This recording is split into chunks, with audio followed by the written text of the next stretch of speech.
Okay, folks. So what you're witnessing here, this is an ancient inscription by the ancient Celts when Monhegan was used as a trading port.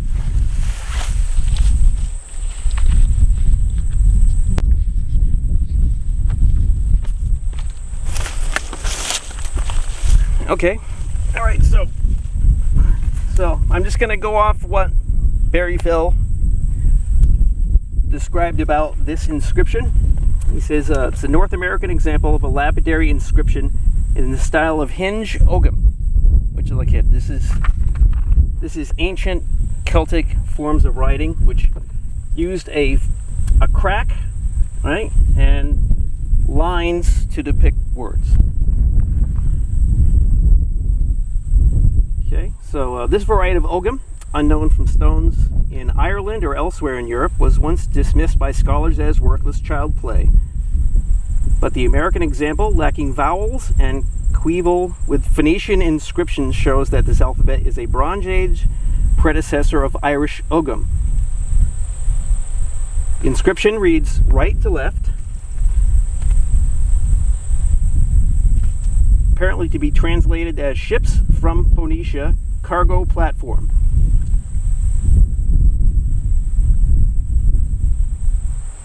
The occurrence of a supposedly Norse word, longbata, that is longboat or ship, parallels other Norse words and personal names found on Celt-Iberian steles and suggests that Norsemen were abroad long before the Viking Age.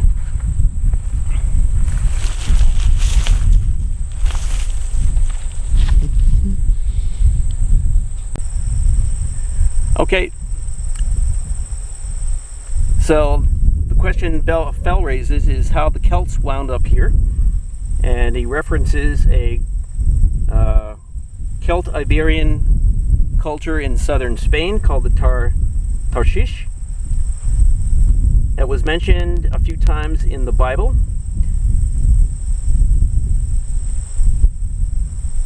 In Psalm 48, it references, "Thou breakest the ships of Tarshish with an east wind."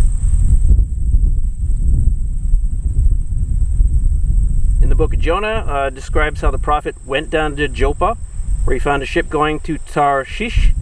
So he paid the fare thereof, and went down into it to go with them unto Tarshish.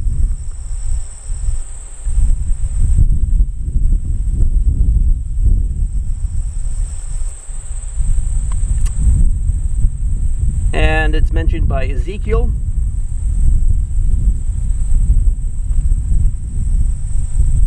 And Fell says, with so intimate a contact with the Celts, from whom the metals were obtained, it's not unlikely that the merchants of Tarshish may have been associated with the transatlantic migration of Celts who came to America.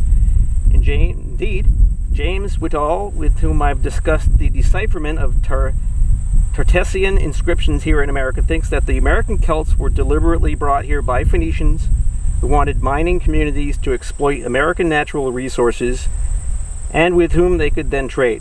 If this hypothesis is correct, then Tartessian vessels would surely have played a major role in the Celtic migration to New England. He says a few inscriptions have also been found in the region of West Virginia and Ohio. And he said the first Tartessian inscription discovered in America is engraved on a rock on the seashore of Mount Hope Bay, Bristol, Rhode Island in 1780.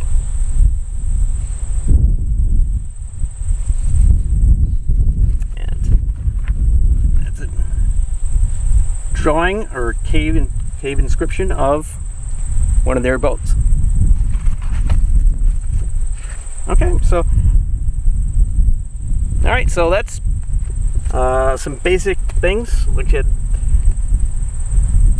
of this ancient. So if you can picture, like at 500 BC, 700 BC, back during the Bronze Age, I think that is. All right, this is very ancient, and he thinks that basically this is not the place they were doing it, but on Monhegan Island itself.